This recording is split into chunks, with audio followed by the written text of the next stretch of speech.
Welcome to History That Doesn't Suck. I'm your professor, Greg Jackson, and today we are epiloguing, which means I'm going to correct my pronunciation on a million things I've said wrong across the country. Looking forward to that. We're going to acknowledge some really cool emails, including one from Antarctica, assuming I just said that continent correctly.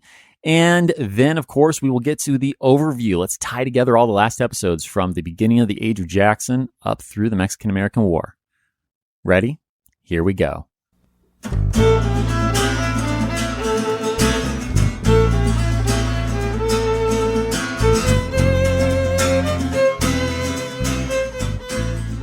All right, so here we go. Epilogue time. I am joined by Josh.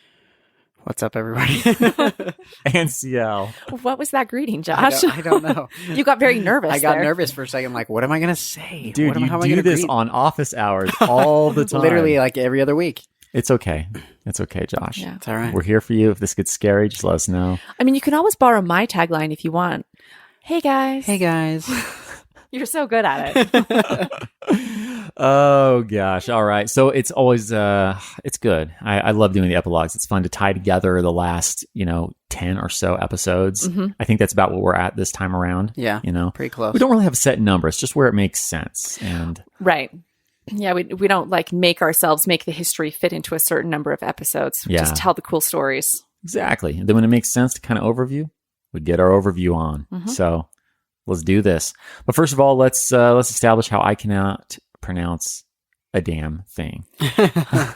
Well, I think you should be a little less harsh on yourself, I Greg. agree, yeah. All right. You only got a few things wrong. It's true.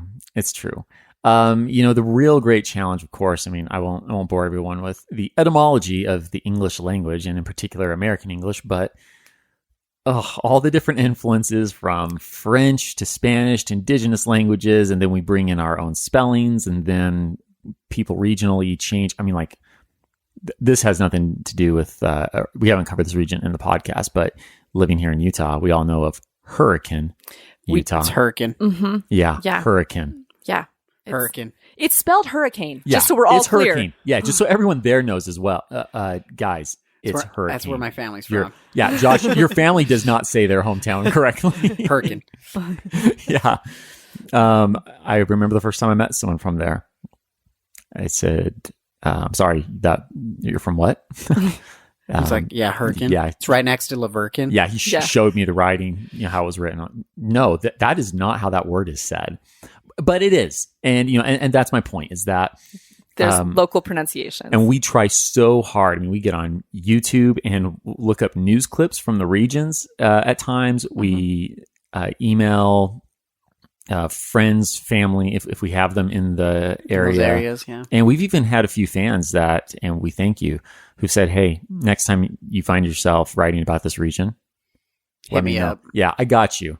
We'll it's so helpful. We'll get that straight. But enough of that. Shall we get to some of these pronunciations? Let's do it. Okay, so first of all, our thanks to Christopher from South Carolina. He is a descendant of George Washington's buddy, Christopher. Now you got to think about it. Yeah, I got to think that through. Gist, not gist. Gist. So we're going all the way back to episode 1 here. Hang on. No, Wait, it's did I gi- just say it it's wrong? gist. Yep, you got It it. is- Yeah. Wait, It's the opposite. It's spelled gist, Yes, but it's it's spelled pronounced gist. Yes. It's Christopher Gist. yes, there it is. So this is a throwback all the way to episode 1, but he informed us of this a few months ago. Since the last epilogue. So here we are, acknowledging it. Yep. Good times. Let's move to the opposite side of the continent. We got an email from Megan up in Spokane. Spokane, Washington. Spoken. Spokane, Washington. Nothing like correcting pronunciation errors, or then making pronunciation errors While in the correcting. process. Yeah. Megan, it was a brief email. I'm just going to go ahead and read it, all whopping, like two or three sentences, right? Mm-hmm. Mostly because I just like complimenting us. Thank you, Megan. She wrote, love history that doesn't suck. You guys are amazing. We agree, Megan. We do. Agree. and we're so humble, too. So humble. Back to Megan, though. as a graduate of the college founded by missionary Jason Lee in Salem, Oregon, the river, the valley, and the college are all Willamette. Willamette. And she points out rhymes with damn it. And that is definitely a way to get to my heart. Mm-hmm. You can make it rhyme with damn it. That's locked in. Yeah, it's a great mnemonic device. That's right. So this is back to what episode was the Oregon Trail number? 31. Was it? It was either 30 or 31, I think. We'll get a correction email on how we got our own episode wrong. It's 30. I just pulled it up. It was episode 30. And it was right in there. Yeah, somewhere. 31 is the California Trail, but 30 is the Oregon Trail. And again, that was one where we totally watched the video, and I apparently still could not get it together. So thanks for the help, Megan. Yes, thank you so much. Next time we talk about the Willamette Valley, we'll say it right. She's cringing right now. Like she's like, no, it's stresses on the wrong vowel. It's Willamette. Come on. We on office hours, I did an interview with Judge Ken Wise of the Wise About Texas podcast, and the judge and I we had a good time. Mm-hmm. It was fun. It was a good episode, yeah. It was, and I'm also grateful to him. We started emailing a little bit before the Texas episode came out on History That Doesn't Suck, and this isn't recorded for your listening pleasure, but he offered to chat with me. I mean, sure, I have my PhD, I'm a historian, all that jazz, but I was absolutely elated to get kind of an insider view from someone who he's on. I'm going to forget the name of it off the top of my head, but one of Texas's like state boards for history. So I mean, he is a historian, maybe not professionally trained to be a historian. He's professionally trained in the law, but he's very much in touch with the history of Texas. Yeah. And I always think this comes out in all the episodes. I really like getting people in touch with the way that, whether it's pronunciation or to nuances on the history, how is it perceived by the people who actually live there? Right. Yeah. And he's definitely got the inside track on that. Yeah. So he volunteered to talk to me. So we had a great phone call before we released the Texas Revolution episode.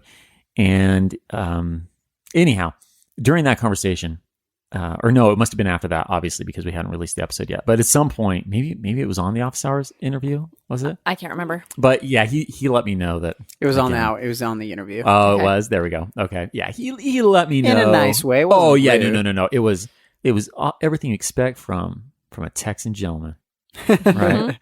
Perfect gentleman about it. But certainly brought to my attention, which I always want. If I've got something wrong, please. Yeah, let us know. We want to be accurate. That's right.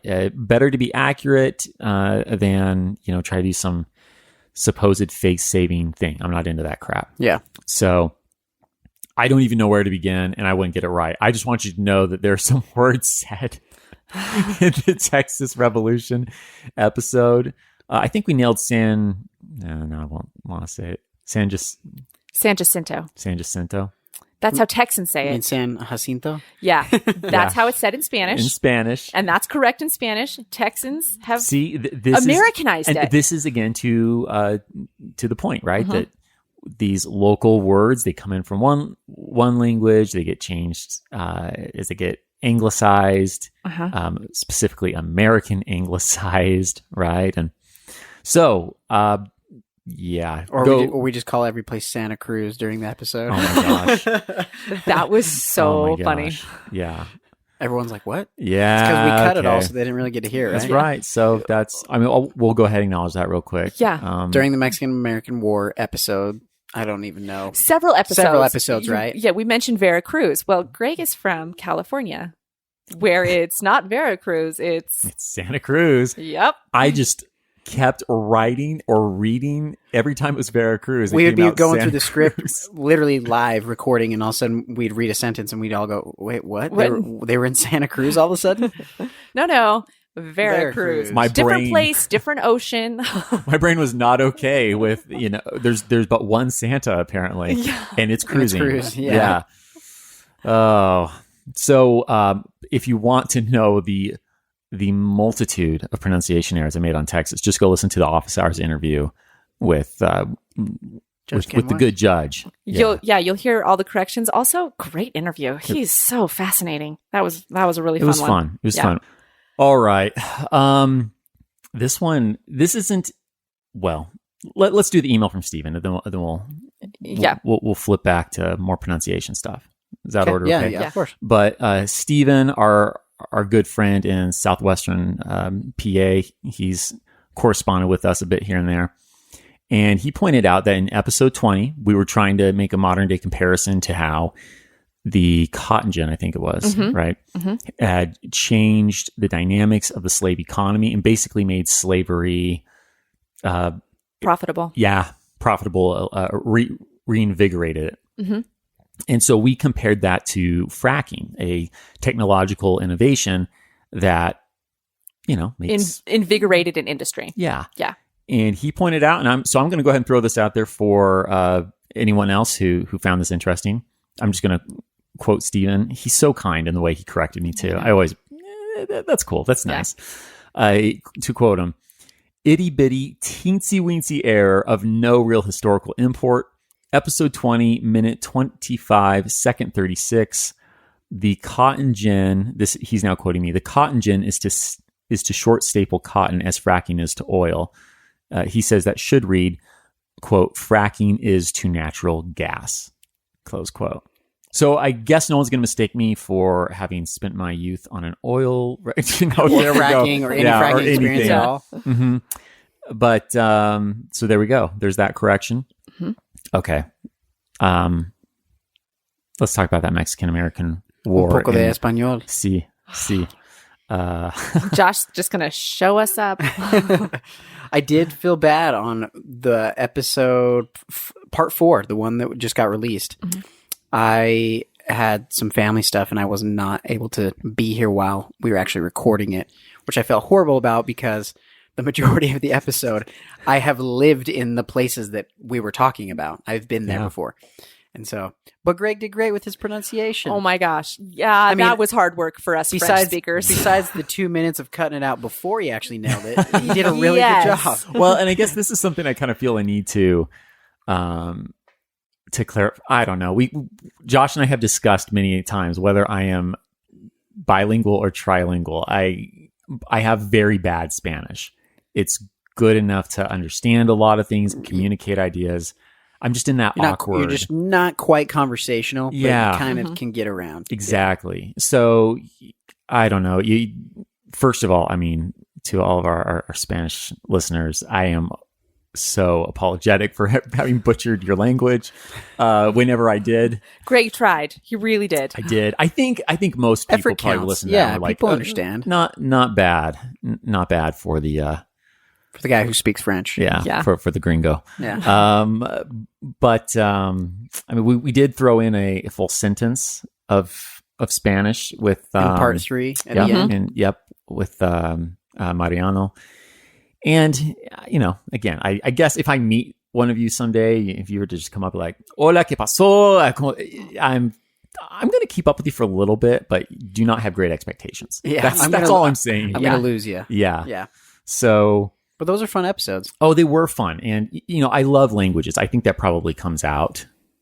Right? That the fact that I am willing to try. Yeah, of course. And the accents that I'm willing to. Yeah. That was another thing that made that episode so difficult was we had a lot of Spanish words. Gosh, yeah. Then there was some French thrown in there because of the military terms. And a lot of military terms are in French. Then we were throwing in the Irish accents. Yep. And then Southern accents, 2 different ones.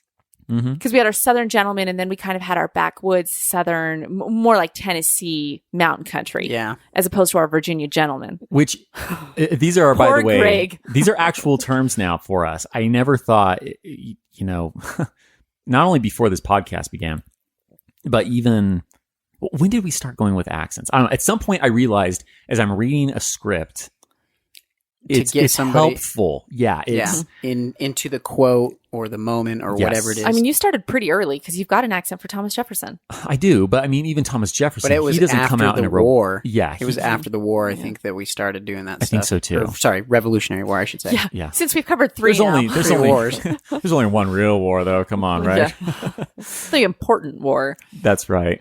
There's a bunch of Civil War enthusiasts who are freaking out right now. We promise we're Like, getting you to haven't that. even got to the important war yet. Yeah. So, I mean, this has been an interesting evolution of the podcast and an ongoing thing, because I also am not interested in trying to do any accents that I don't feel like I can land, you know? Hence, I don't know, the Irish accent I've always felt a little more comfortable with. You do a good Irish accent. But, you know, I have avoided, I've kind of changed my intonation at times to help out with the storytelling when there's different people, but I've never tried to do a full-blown English accent. Yeah. When that could have been called for, because and maybe if I had the time, to try and practice it and like really learn it, that'd be another matter. But, you know, I wasn't going to just botch it. We hope people know we're not doing these Like disrespectfully. Yeah. Even though I do sometimes worry about that. I hope that's, sorry, Josh. No, yeah, that's Keep going, basically man. what I was saying. We don't want to come off disrespectful at all. Right. We're Yeah. just trying to Make the story connect. Yeah. You know, and Yeah. I mean, Trying to make the people real. well, because like Andrew Jackson, for instance, I think, I mean, for me, he became more alive.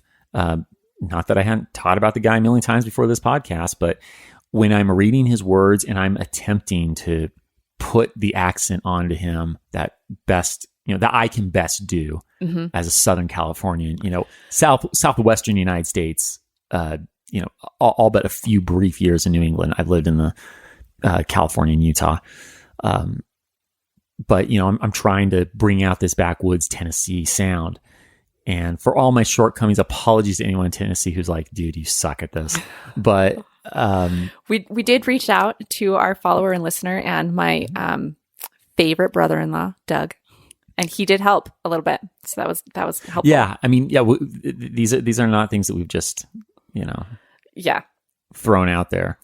They're minimally coached, minimally, you know, I guess I don't want to overstate that, but yeah, I mean, we definitely reference a lot of different accents before we really go with something. All right. I guess all I'm trying to say is, you know, we hope it's working for you people. Let us know. Yeah. Right out, you know, reach out to us. speak up. Yeah. And I mean, speaking of that, we've had plenty of people who have Spoken spoken up. up beyond the ones we already. I've mentioned. Yeah, it's not just people who are looking to correct us. So. Some people actually Which we do write in appreciate. and they tell us how bad the show is. And we want to tell you all about it. Oh, all right. So should we get on to some of these other Let's other do emails? it. All right, Cassandra, shout out to you. We'll get an email from Cassandra telling me I pronounced your name wrong. No, it looks pretty straightforward. I'm pretty sure it's Cassandra. Yeah, pretty sure. In Taos, New Mexico. So, are we reading this one? Is that what we decided? Yeah. Okay. Go ahead and read it. All right. Cassandra's own words. Here we go. Her email. First and foremost, let me express how ecstatic I am that my home was mentioned in your last episode. Our town is full of incredible history and often overlooked. I'm going to interject really quickly. I have heard that from a number of, you know, we won't mention them all on the podcast. We can't mention every single email that we get. which is cool to be at that point. That was definitely not the case a year ago. No. You know? But I wasn't, well, but I've heard from a lot of people in the Western United States that as we've been doing these episodes on the Oregon Trail, California Trail, Mormon Trail, you know, Mexican American War, a lot of like, hey, it's nice to, you know, see my part of the country actually get represented. There is this cool history that does connect to what's going on in the nation. And, you know, we often feel overlooked here. So thanks for not blowing us off. Yeah. And you know what? You're welcome, people. That's right. You're You're welcome, Taos. That's right. So back to Cassandra's words, though, quoting her again. Something I wanted to mention, however, is the lack of coverage regarding how the U.S. Army attacked the Pueblo. I think it's important to mention that the casualties were largely people seeking sanctuary in the San Geronimo Church. The U.S. Army fired cannons point blank, killing those inside. many who were women, children, and elderly. Thank you so much for your frank coverage of the events and the aftermath. I'm a huge fan of the podcast. We're a huge fan of you, Cassandra. That's right. Thank you. Yeah. And obviously she's referencing, which episode would that be? So she's referencing, that's episode 2. That's Well, part of the 2. Mexican-American That's part 2 of the Mexican-American War. Yeah. 34. 34, yeah. 34 it is. So she's referencing when the U.S. Army goes after the Taos rebels. Yes. And they have taken refuge in this church. And she's right. We didn't cover it very much. I think it got a paragraph. It's just a few minutes in the episode. And yeah, it's great detail. Is just something we have to do sometimes. I though. know. I mean, we just can't tell every single cool story. But I really like that she emailed us and gave us these details because she's right. It was a brutal attack. It was definitely, I don't think we would call it today, what's the military term I'm looking for? A proportional response. I don't think it was proportional response. So they were out to crush the rebels, and they did. And they killed a lot of people, not just formal members of the rebellion in the process. Civilians and vulnerable civilians. Yeah. I mean, we do categorically tend to think of, children, the elderly, right, and women as well. Maybe that's not. I don't know in the 21st century. But culturally, culturally at the time, they are a vulnerable part of the population. Well, I mean, think about like Andrew Jackson says, in his campaign, or not his campaign in particular, as we're discussing the election of 1828, when one of the editors goes after John Quincy's wife. Remember, Jackson says, yes. I never wage war against females. That's right. Yeah. Yeah. So, it definitely in the era, especially that's, in the era, it's very few and far between to find a woman who has the social place to defend herself. Right. Because most of the time they didn't. So thanks, Cassandra. Yeah. Thanks, Cassandra. On that, super positive note. Ed. Oh, this email's awesome. This is a great email. My Antarctica brother. Yeah. Yeah. Okay. We officially have hit every continent now. Yes, we have. I don't know how many podcasts can say that, huh? Yeah. I'm sure there's a couple. Oh, there have to be, of course. Right. But there's not a lot of people down there. So, but Ed works down there.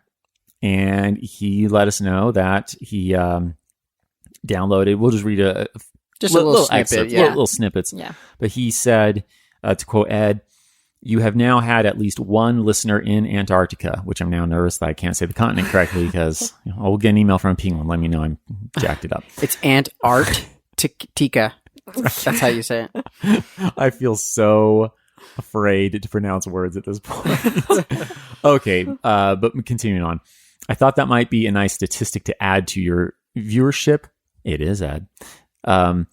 Continuing with him, though, it was nice to have something to keep my mind active and keep away boredom for my extended stay at my field site collecting ice cores. It's a fantastic mix of great information and entertainment. Again, thanks for your hard work and dedication.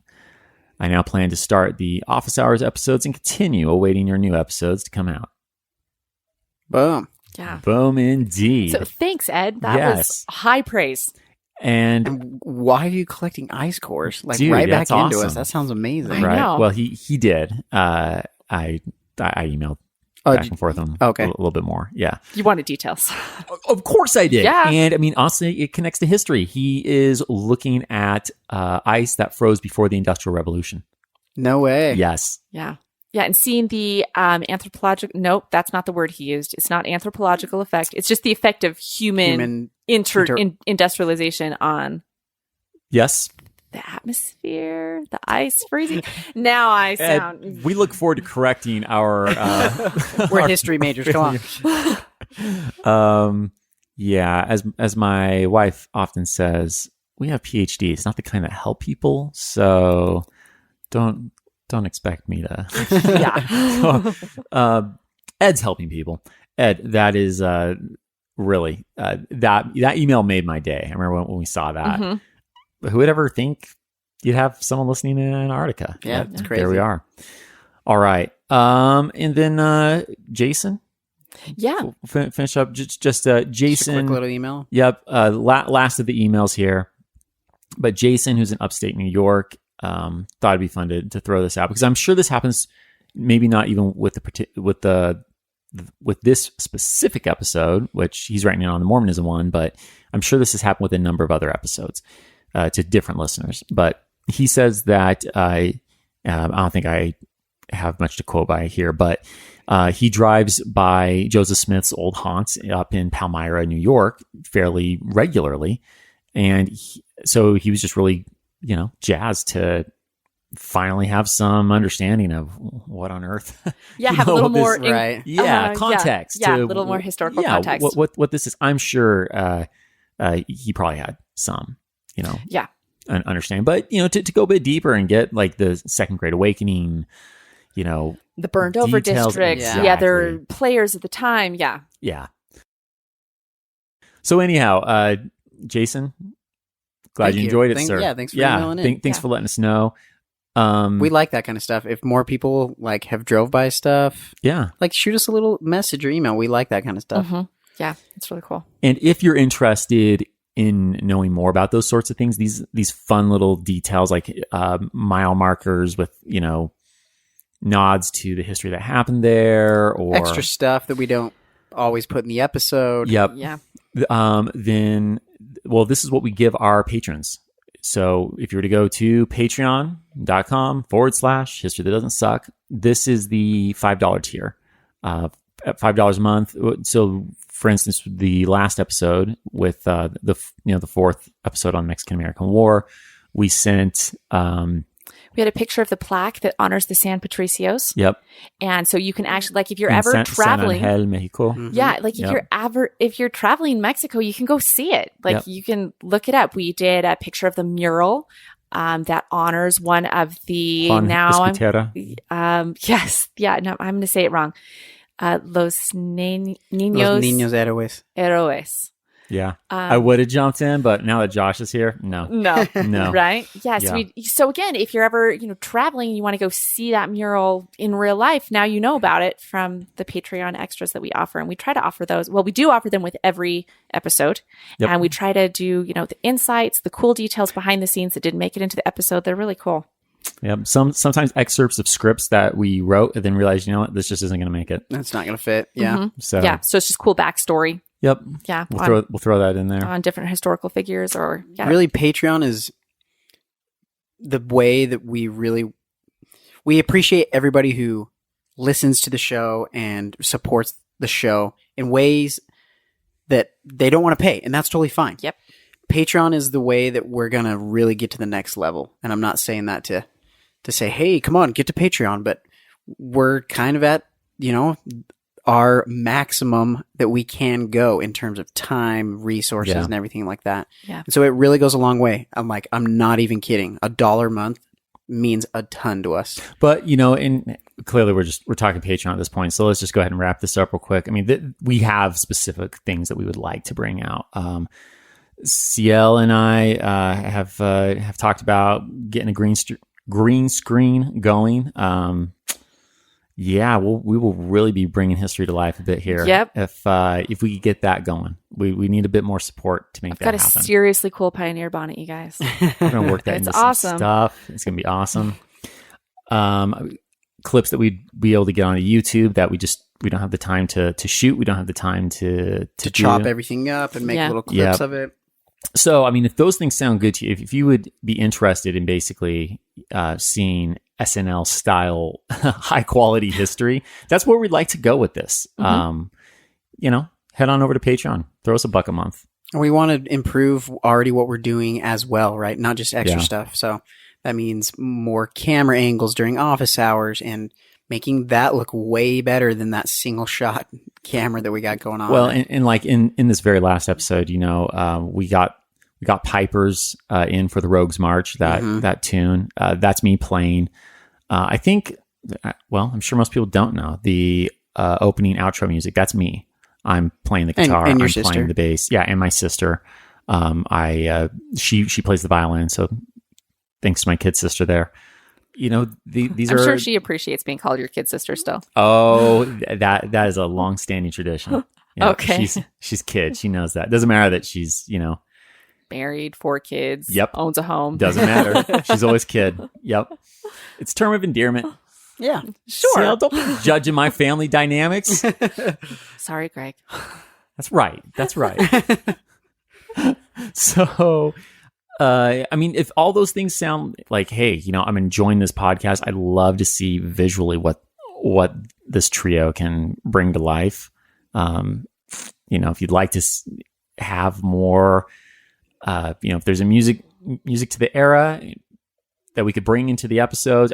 There are sound effects that we have thought about and talked about, but we have to go with kind of stock sound effects. Yep. We just don't have the time and means. I would love to create make them. sound effects. Yeah. Yeah. To have time to make that cool gunshot sound or the battle sound. There's every episode. I potentially could do probably double the amount of sound effects. I don't know if that's even what anybody would even want to hear, but Well, so like this next episode that will come in 2 weeks from when this one's released, is going to be an opening. The opening scene is, unless something changes, but what we're planning on right now is the successful slave revolt on the Amistad.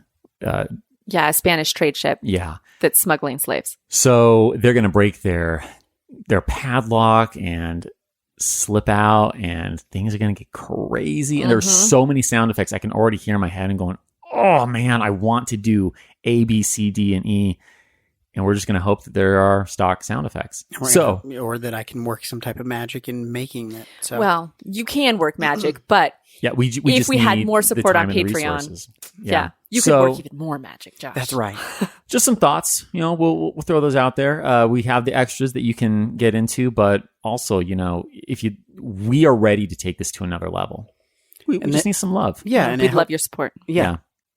It helps us to go places, meet and greets, and figure out all that kind of stuff too, and conferences and seeing fans. Anyway, in fact, we are heading to a conference in Orlando, a podcast conference in August. We would be happy to arrange a meet and greet for those of you in the area. So look forward to that. We'll kind of announce things as things get closer, but August. But if you're in the area, or you think you might be in the area, in fact, what are the exact dates? It's about August 13th through the 16th. Yeah, shoot us a line. Help us get a feel for are there some cool places to check 20, out? 50 of you that would be interested in meeting up. Yeah. Go to Disney World together. Yeah, because Josh would Just love kidding. that. Josh doesn't like amusement parks. That's really now everyone hates Josh. We're just going to blame Josh. That's right. I'm the scapegoat, for everything. It's okay. As long as you've made peace with that. So, all right, let's continue on here. Yeah. All right, should we get on to kind of big overview? Yeah, let's do it. These last 10 episodes of Volume 3. The Age of Jackson volume, as I like to think of it. All right. So, first of all, let's just talk about that term, Age of Jackson. Why we're calling it that? Oh, well, it's really different, right? Because Andrew Jackson is the first president who doesn't come from these dynasties that have ruled the country. So dynamics shift dramatically as he comes to be the president. Because we go from this age where Virginia gentlemen are our presidents, except for the Adams. Yes, it's basically elite Virginians, also the Adamses. Yes, one term each. That's it. Great presidents, good men. But that's it. Andrew Jackson is the first common man. When he gets elected, it's more. There are more enfranchised people in the United States than there have ever been, and there's a significantly higher rate of voter turnout than you'd suspect. Yeah. And then is common today. Well, and part of this, it's not just, as you said, CL, it's greater enfranchisement. A lot of states have laws where they're limiting the vote, not just to white men, but white men who own property. Yeah. And not just own property, own a certain amount. Significant property. Yeah. So your little cabin shanty, that's not going to It's not going to cut it in a lot of cases, but that's shifting as we get into the Jacksonian era. So we have more, and this is scaring a lot of the, the old elites. They see democracy as, it's killing infringement the on our power. Yeah. They wanted a republic. You're right. It's infringing on the power. They frame that as it's killing the republic, right? Where the Republican form of government is specifically meant to offset the anarchy that democracy can bring. That's how they view it. Yeah. And if you were to think all the way back to episode, was it 15, I believe, the Philly Convention? Yes. And I don't even remember if we included every single quote. I'm sure we didn't. No, that wouldn't be possible. But we had a number of founding fathers, including Alexander Hamilton, that we cited, who are making some, might I just say, disparaging comments about direct democracy. Yeah. They're scared of it. They're terrified, in fact. Mm-hmm. They see a tyranny from the bottom as just as scary as tyranny from the top. Right. So for the old guard, the Jacksonian era is, it's opening up basically to the unwashed masses in a way, which even as we look back as 21st century Americans, we're like, are you serious? Yeah. I mean, people of color can't vote. Women don't vote. How is this okay? Yeah. Well, and we would value a grassroots movement, right? Like the people getting behind a cause and really making a change and making that happen. That's something that's valuable to 21st century Americans. Not in this day and age. I mean, it is. It's just that none of those people have a vote. None of those people have a voice. And so with the Age of Jackson, that starts to shift. Let's be clear.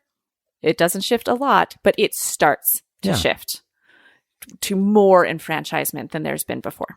And Jackson is the embodiment of that. Yes. Because as you're saying, CL, right? Like here's this backwoods dude, mm-hmm. and he is ascending to the White House. Yeah. And, it's the sort of thing that would just make a true elite, cringe. Absolutely. Yeah. Yeah. Drop their porcelain their cup teacup. Yep. So we're into the Age of Jackson here, and it does encapsulate all the last episodes we talked about, mm-hmm. because his influence also far outlasts his presidency. Right. I mean, he is the kingmaker in many ways. Martin Van Buren is Jackson's protege. Even as we get into Polk is all of these, all these powerful. Well, Polk's the last powerful president before Lincoln. Yeah. But, like Nicholas Trist, who is the negotiator for the ending the Mexican-American War, served as President Jackson's personal secretary after Jackson fired his grandson-in-law. But, that's another story. But no, Nicholas Trist even is influenced by and a protege of Andrew Jackson. And there he is ending the Mexican-American War, making the treaty for it. Well, and... let's also think about Texas for a second. I mean, Sam Houston. Mm-hmm. Yeah, definite protege of Andrew Jackson. Yeah, when Andrew Jackson... Sorry, I didn't mean to cut you off. Oh, no. That was what I was going to... Until his marriage fell apart. Yeah. And then he decided to go on a bender with... which tribe was that with? Oh, I can't remember which tribe it was. I just remember that they called him Big Drunk. Big Drunk. That is... Basically... Sam Houston was a frat boy for 2 years after his marriage fell apart. Yep. In the most stereotypical of ways. So, but point being, I mean, do you get more protege than having Andrew Jackson be your personal dueling coach? Yeah. And that's Sam Houston. Mm-hmm. He has one duel, set up, and out comes Andrew. Well, let me show you how it's done, son. Yep. Yep. And Andrew would know. I was going to say, yeah, he's got experience. Yeah. Quite a lot. Mm-hmm. It still has the ball in it. Did he have the ball in his shoulder at that point? I think he did. Still did. I think he did. God, can you imagine obviously there are people like that today who walk around with some sort of, shrapnel scars, but just, there's a freaking ball. I mean, that's what they were. Uh-huh. There is a ball just under your shoulder embedded in there. Maybe that's why he was always a little bit cranky. I don't know. My shoulder this morning. That's right. I guess we know which side of the bed he did not sleep on. Yeah. Right? Mm-hmm. Okay. So point being, though, I mean, Andrew has an enormous influence on his successors. Yeah. Yeah, for several presidencies to come.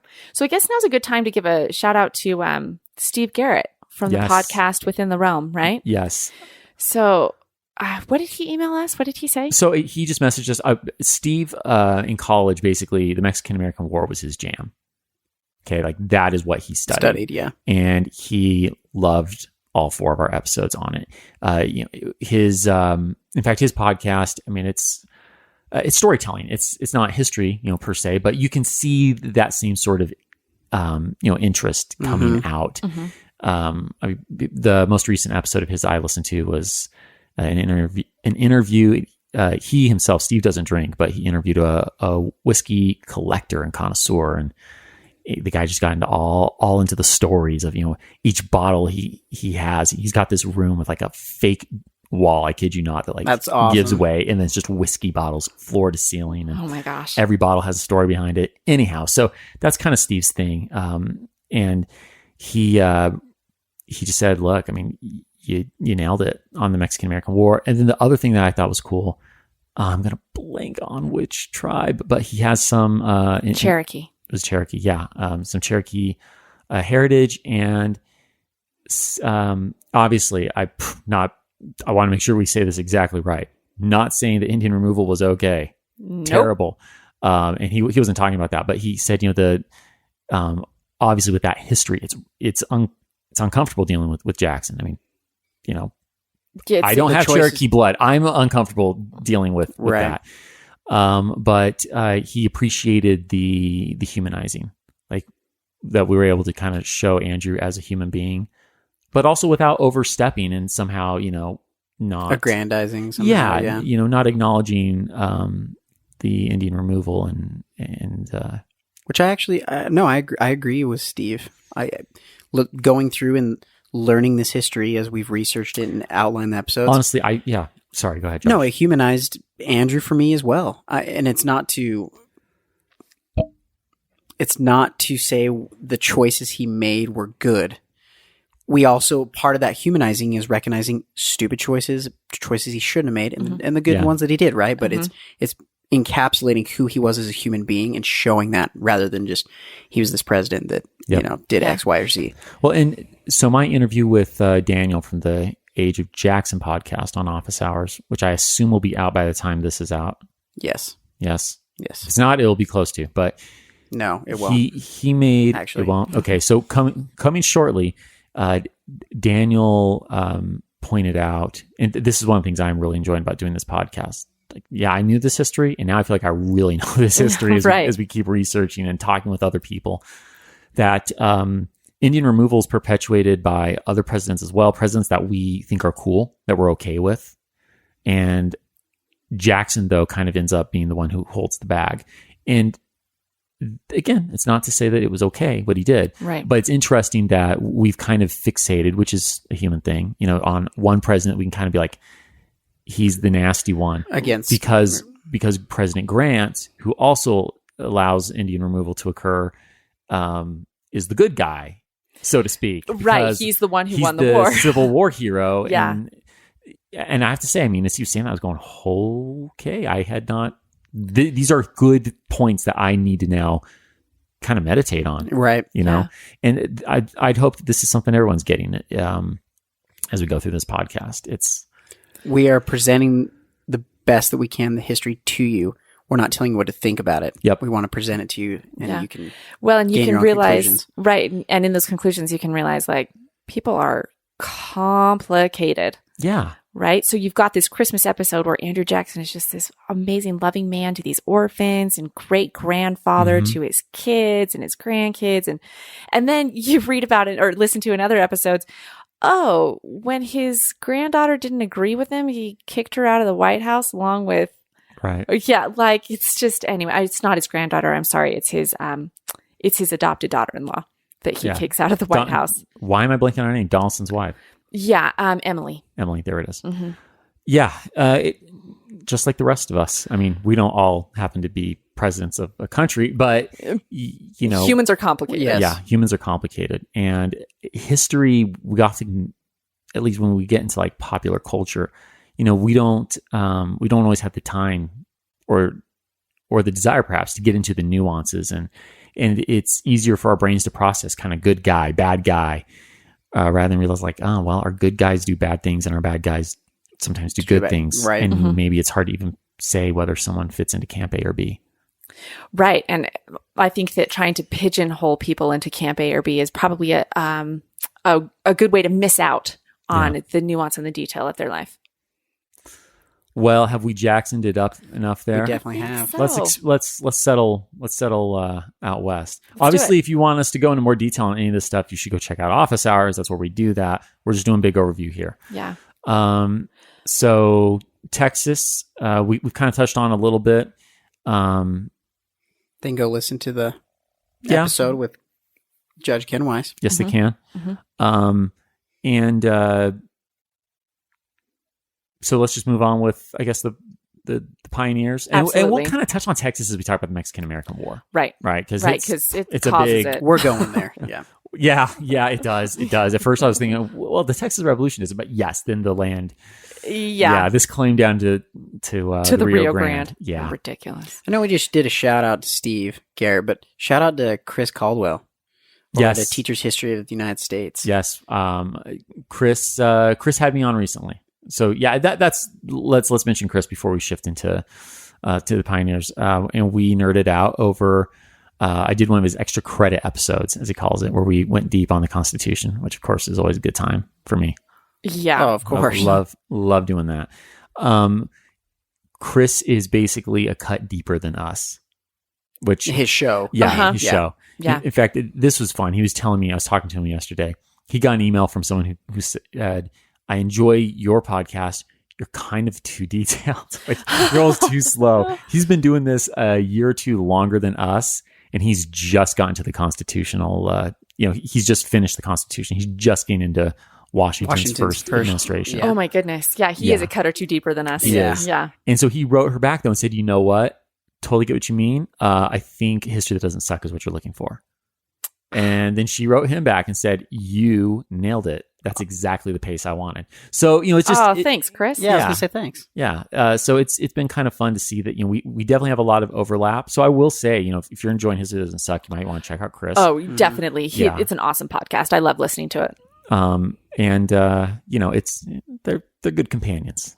They go together well. I'm sure it won't be the last that either his audience or, you fine people will hear from both of us. There's going to be some collaboration going on there in the future. Yeah. But to pioneers, who are amazing, badasses, pretty yes, much. They are. Yes, they are. And that, we just talked about the complexities, and I think that's the big takeaway I would mention again with the pioneers is that, they are badasses. No question. Like what they are doing. I think about the opening to our Oregon Trail episode. Oh my there's gosh. a reason we went with that one. It was so... This poor woman, her kid freaking drinks the medicine, dies. And she gives birth, 3 days later? In the back of this, it's dirty and gross wagon. It is. And then she's back on the trail. Yeah, back on the trail. Couple hours later. They're hauling her down her idea of a break is going to be in the back of this wagon as it's jolted over rocks and rutted trail, and it's not like being in the back of a car, just smooth, 70 miles an hour, just chilling. Well, I'm trying to think if we brought this out entirely in the episode, but as I recall, they had hit a specific downward slope that was the sort of thing where they weren't even really going. It wasn't rolling. It was the sort of thing where it's like, they've got the wheels locked and they've got the ropes from behind. And that's could you imagine laying in that, holding your hours-old baby? You're still bleeding, I'm sure. Not you're to still want to get bleeding. too graphic. See, I think you probably know a little bit better than I do know a little bit more about giving birth than either of you. I'm just going to go out on a limb and throw that out there. Done it a few times. It's not that fun. But no, the crazy thing about that story is right, they're going down the trail and she's not unique in any way. Right. This woman, she's not unique. She's lost children. A lot of women on the trail lost children. She's had a baby on the trail. A lot of women had babies on the trail. There's a story of the first wagon train that makes it over the Sierras on the California Trail. They have to chain lift their wagons up over these 20-foot granite boulders that are the Sierras. If you've ever driven on the 80 and you've driven over the Sierra Nevada mountains, you know exactly what I'm talking about. But there's just these huge granite boulders and there's no way over except to lift the wagons. So one guy says to his wife who has a 6-day-old baby, you get in the back of the wagon. I don't want you walking up over these rocks, which is what everyone else is doing, is they're scrabbling up over the rocks. And she says, okay, fine. They start to hoist this wagon up by chains. She starts screaming, let me out, I'm going to die, because some of the wagons are crashing. And so they lower the wagon back down. She gets out. She crawls up these boulders with her baby in her arms and walks over the Sierras while they hoist their wagons over the Sierras. I mean, these women are crazy amazing. Like I think I wasn't even walking when my twins were 6 days old. I'm pretty sure I wasn't walking. I'm pretty sure I was laying in a bed while people brought stuff to me and hoped I didn't die. Just like, it's just crazy to me. Yeah. So anyway, yeah, these women are badasses. There's no other word for it. It's awesome. I'm just glad I'm not your child. I'm just picturing like, but Mom, it's cold outside. I don't want to walk to school. Well, suck it up, because here's what happened. That is exactly what I say. I am so that mom. Instead of doing the when I was your age. Oh, no, no. Back in 1847. Listen, let me tell you about your pioneer ancestors. You get your butt on that bike and ride your bike to school.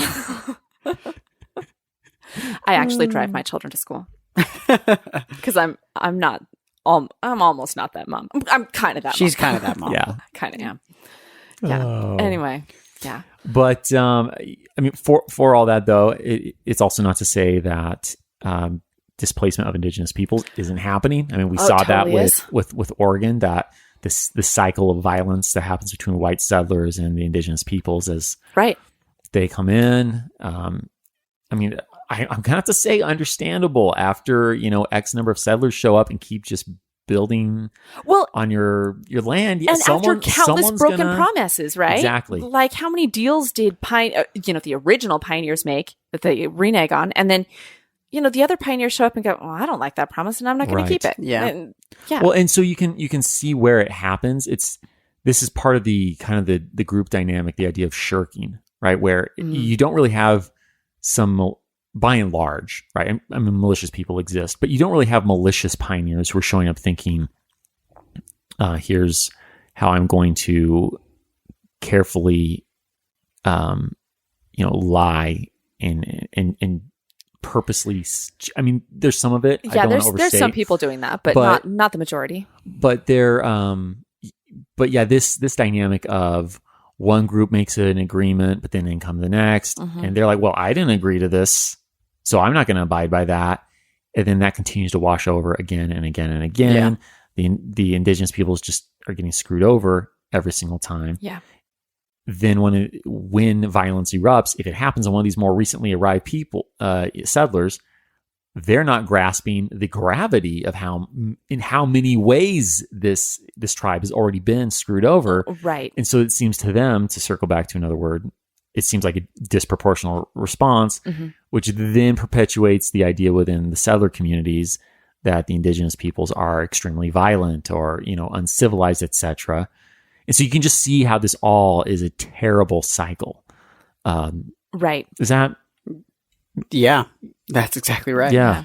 Yeah, I think that's pretty fair. It's just another example in history of like the juxtaposition. Both narratives can have truth, factual and truth, right? Like pioneers are pretty badass for what they're doing. They're also displacing indigenous peoples as they're moving westward. Like both of those things are true. And as I say that, I do want to not overstate. I mean, I can remember reading some primary sources of one instance on the Oregon Trail where a man shoots an Indian woman for sport. Yeah. Like just horrible. Yeah. I mean, so clearly he's a terrible human being. Now, the way that plays out is that the tribe actually is close enough to have seen this. Some braves roll on up to the wagon party and basically say, okay, who shot her? Because we demand justice. And I don't know if it was because of the group dynamic of realizing they were outnumbered, or if it was out of their own sense of justice. But the settlers go, it was him. Mm-hmm. Yeah. Yeah, they give him up. Yeah, they give him up. And, then justice is very much exacted. I'm trying to remember how he was killed, but I remember it was very not fun. It was brutal. It was brutal. Yeah. It was either boiling or skinning of some sort. Oh my gosh. And I mean, there's the cycle again, right? Yeah. We've seen it play out. So that's another positive note. Ending on that. Ending on that.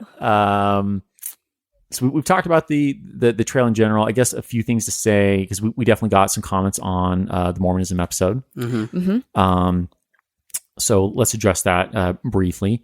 The Mormons are they're a great example within the Oregon Trail. Well, it's the example on the Oregon Trail. There are plenty of other examples off the Oregon Trail.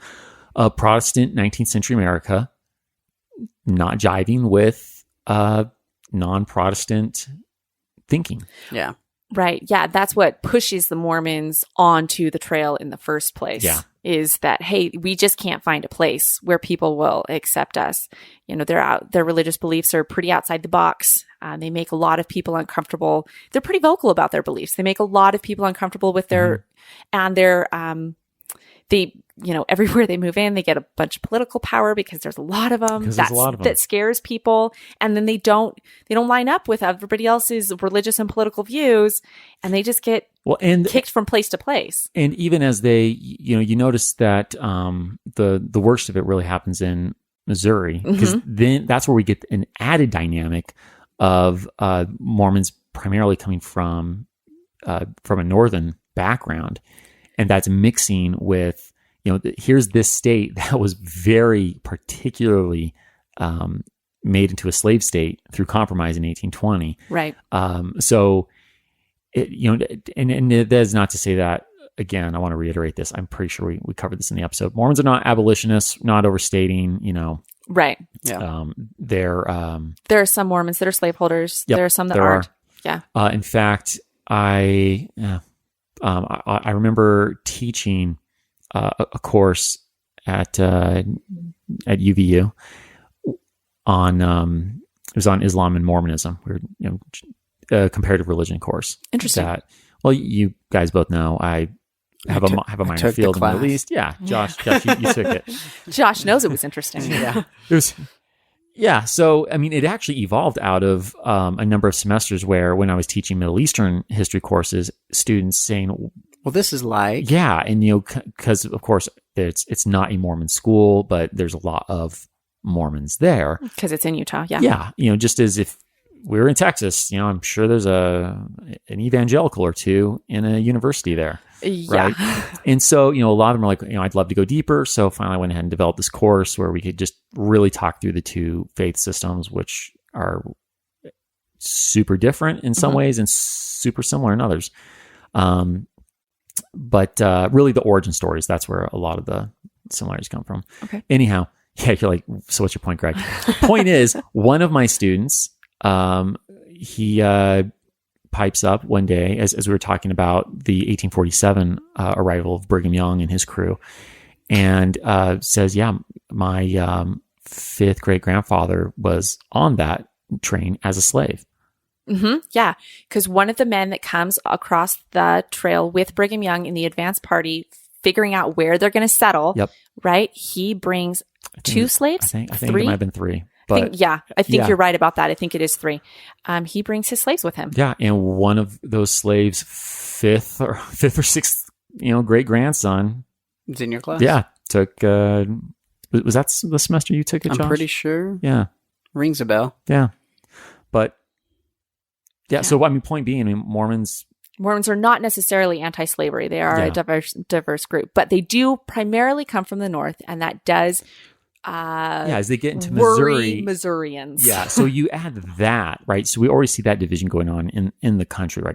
We're ramping up to these conflicts over slavery, and then you add on the non-Protestant component, and then you put them in large numbers where they're able to, quickly have major influence on the vote. I mean, with Ohio, right? That's when violence really erupted in Ohio, and ultimately Mormons went, okay, this isn't working, we got to bail. It was when Mormons started holding most of the elected offices. That was the big, what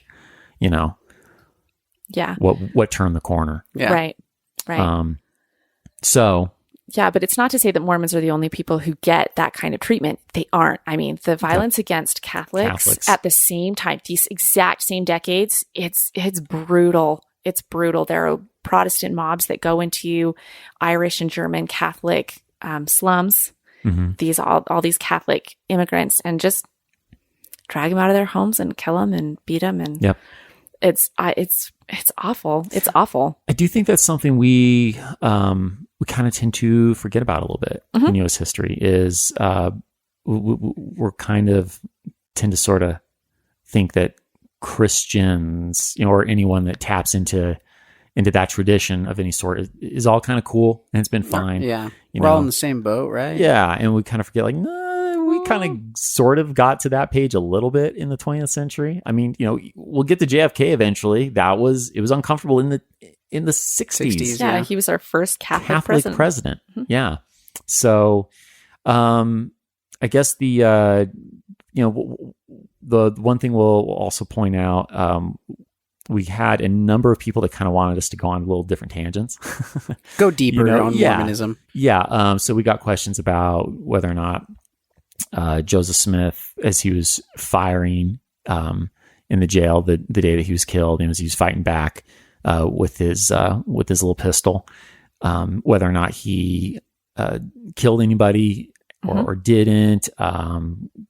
Got a question about his translation process as he's coming. As he's creating scripture. As he has new scripture he's bringing out. These are all fascinating things. And there's some fascinating things that we originally had in the script that got cut from the failed bank. And I'll just call it bank. It's technically not a bank, but in Kirtland, Ohio. That was in and out of the script like twice, I think. More details on Joseph's private life, with in particular his should we say legal wife, right? Yes, with first Emma, wife, his however first you want to wife, think Emma. of that. Yeah, Emma. I mean, I really wanted to be able to talk about Emma a little bit, but the fact is, we were looking at Mormons as a part of the Oregon Trail migration, right? Westward expansion. Yeah, right. And Emma doesn't go west. She does not. So so if all that to say, if you want to go deeper, there are some great resources out there. So check out our bibliography. We've got great books that will go deeper on all of that background and all those details. There are some other good podcasts out there for you. Of course, if we could catch up on the bibliography on our website. Again, please go to Patreon so that we have time to update our bibliography. It really is impressive, I promise. Yes, and the index that's forthcoming. Yes, yeah. One day. Yeah. It's in the works. It is. It's all in the works. But it's all on pause, too. So, and there are some great other podcasts. We're U.S. survey. Right. I get it. We happen to be in Utah. We happen to descend from these people, but this is not a Mormonism podcast. So it's a one episode. It's a survey, definitely. Yeah. So I feel good about the details that we got in there. I think we did a good job of giving good background. But again, if you'd like to go deeper, there are other resources for you. Yeah. All right. Should we Mexican American War this up? I think so. I think we're there. All right. So too. Kind of circling back to Texas. It's messy. I mean, it's really messy. So here's where I guess I'd say it's really messy on Texas, and then this gets less and less nuanced as we talk about California and New Mexico, where that's pretty just blatant. Yeah. Land grab. Pretty much. I mean, when Ulysses S. Grant, I really like his quote from his memoirs, and there's a reason we included it in our last episode on Mexican American War, where he basically just says, that was not a moral war that we waged. Right. And if I'd had the guts to stand up and resign my commission, I would have. But I didn't. I didn't have the guts, and I participated, and I didn't agree. Yeah. Yeah. I appreciate that he doesn't, and you pointed this out to me, CL. Let's give credit where credit's due. I appreciate that he doesn't make excuses. You know? He just owns that, hey, if I had more moral fiber, I would not have participated in that war. Right. Well, now, Josh, you pointed something out interesting to me when I was doing research on the war. So we're talking about this war, right? And we've got this complicated Texas boundary fight. And that's what starts it, right? Right. But then to win the war, Americans realize, well, it's General Winfield Scott who realizes we're just going to have to take Mexico City. And so he lands at Veracruz and he marches across, goes west to Mexico City, right? Well, I guess it's a little northwest-ish. Northwest-ish. Yeah. But you were the one who pointed out to me first, this is the exact same trail that Cortez marches. And I want to caveat that I'm not 100% sure if it's true. Exact trail. No, right? it's true. I found it in 3 books, but you were the first person to point it out to me, and everybody else has pointed it out, right? So not only are we taking this country to shreds, but we're doing it the exact same way as the conquistadors. So give me the details on Cortez's march, Josh, because I don't know that much about it. What This year episode does he just land? got 3 hours long. Right? Yeah. We're kidding. We're already an hour over. Yeah. What year does he land? Like 1519. Okay. Or no, sorry. He's before that. Okay. Well, which landing? Exactly. Yeah. Which landing? You tell me. I'm just gonna sum it up because Okay. literally this is like what I wrote my thesis on. I know. You're the in school, expert. so we're gonna just do a brief. But yeah, you're right. They take the same trail. Mhm. Cortez does land at Veracruz. There's some other things that go down before that, Okay. where he's landed, and he makes his way inward, Okay. westward. But he gets indigenous help.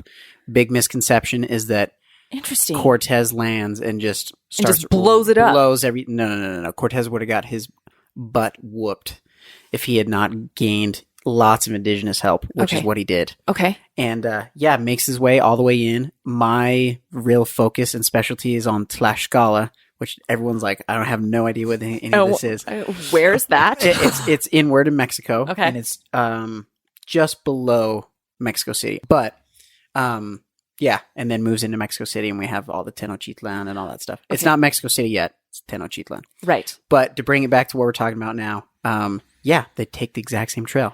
And it's funny because when we got to the end of the episode, I remember thinking, that's pretty messed up. Mm-hmm. Well, it didn't dawn on me, even though I knew we were talking about the same places and where they're headed. I mean, even in part 4, I mentioned this earlier in this episode that we talk about all these places that I have lived. Yeah. I lived and took the metro station Churubusco every day. We talk about Churubusco, right? I've seen many, not just the one we talk about in the episode, but other plaques and historical things that are going back to Niños Héroes. And the monuments to them. And the monuments to them and people celebrating their history in this way. Right. And so, anyway, it's just crazy to think, well, I won't make that comment.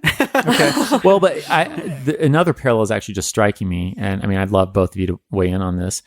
The Aztec Empire is sometimes spoken of very simplistically, as though Cortez was blowing through, and I'm not somehow trying to justify Cortez, right? Right. But like he's blowing through this super peaceful, kind, benevolent Yeah, everyone's coming in. Come on kingdom in. of Yeah. right. But the reason that he gets indigenous help is because the Aztecs, correct me, Josh, they can be pretty brutal in the way They're they kicking subjugate everyone else's ass. Right. I mean, So they're like, oh, you're gonna stop them from didn't they, if tribes didn't pay up the there's bounty, a tribute. There's Yeah. a tribute that's Okay. but enacted. it was like rape the women, kill the men. I mean, it was pretty. Yeah, earlier on, it's more.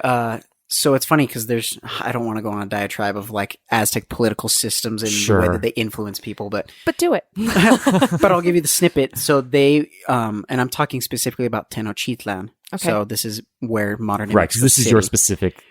Yeah. Yeah, and it's not considered, Mexico City during this time. It's Tenochtitlan.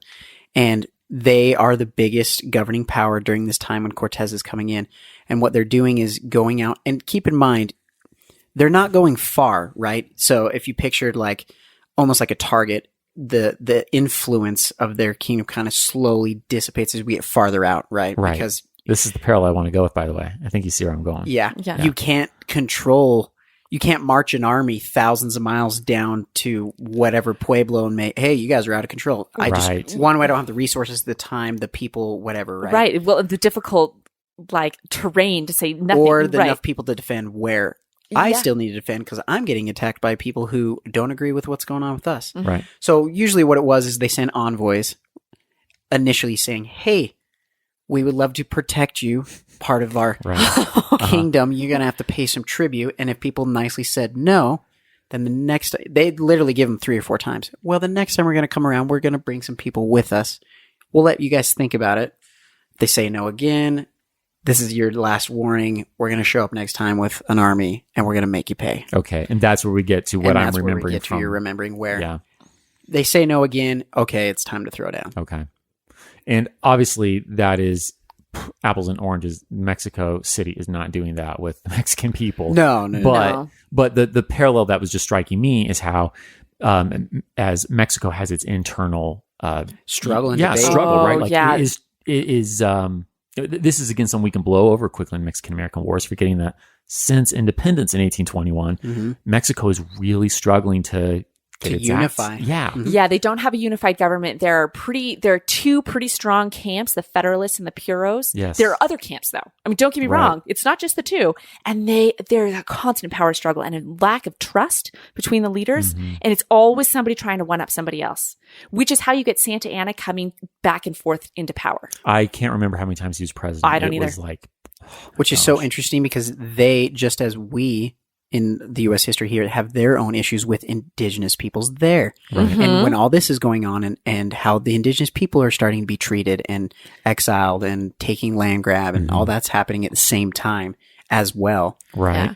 And so the United States Army is able to exploit those weaknesses. Well, yeah, and so similar to this is the parallel I was just seeing is, as the indigenous peoples and the Aztecs, those who've been subjugated are like, sure, Cortez, this sounds like a good idea. Not that that's happening everywhere, but when we think about these rebellions that are even before the Mexican-American War in the Yucatan Peninsula, to Texas, the Californios who've been contemplating rebellion. And on occasion have, we even pointed out, in fact, I actually downplayed it, but didn't have the time to go into how many times different individuals within the Californios had declared independence or revolted. Right. It's a ridiculous number of times.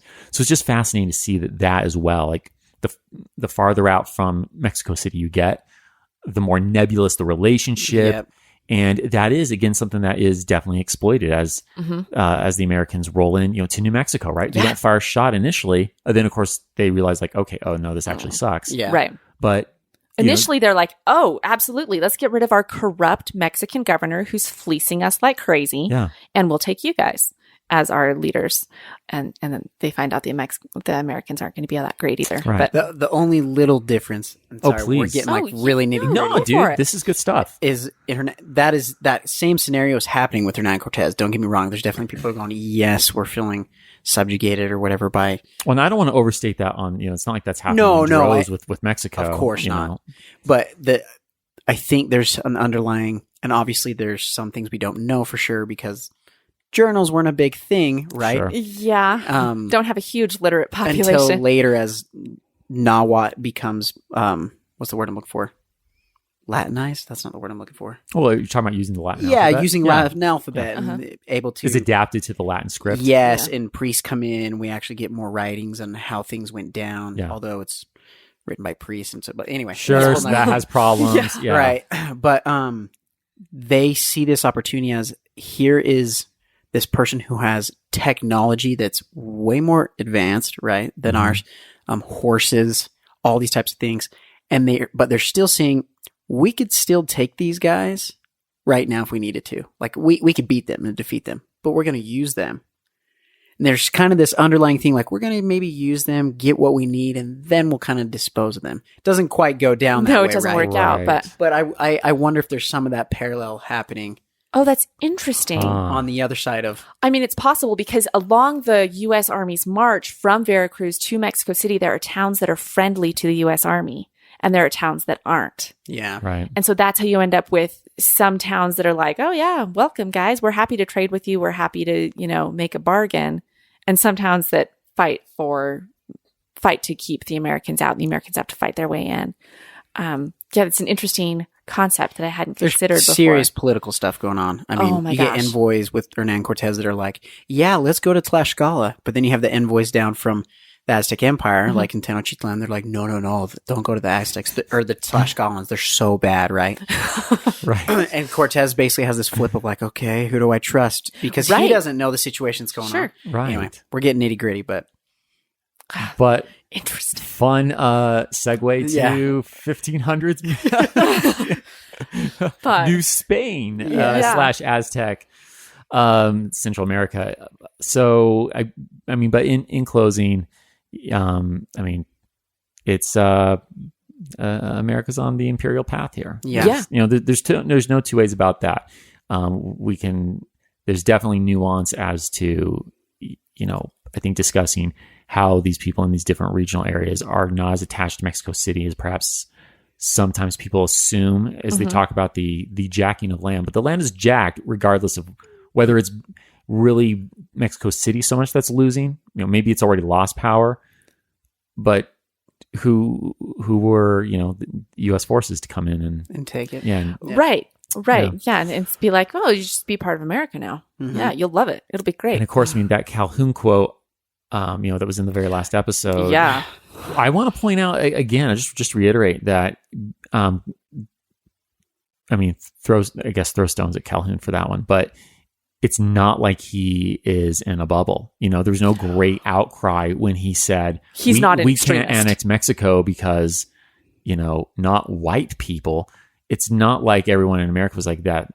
You know, how dare you say that? Yeah. How dare you be so racist? Of course. Yeah. No, he's not an extremist. People are just like, well, solid point. He's pointing out the views of his constituents 100%. Yeah.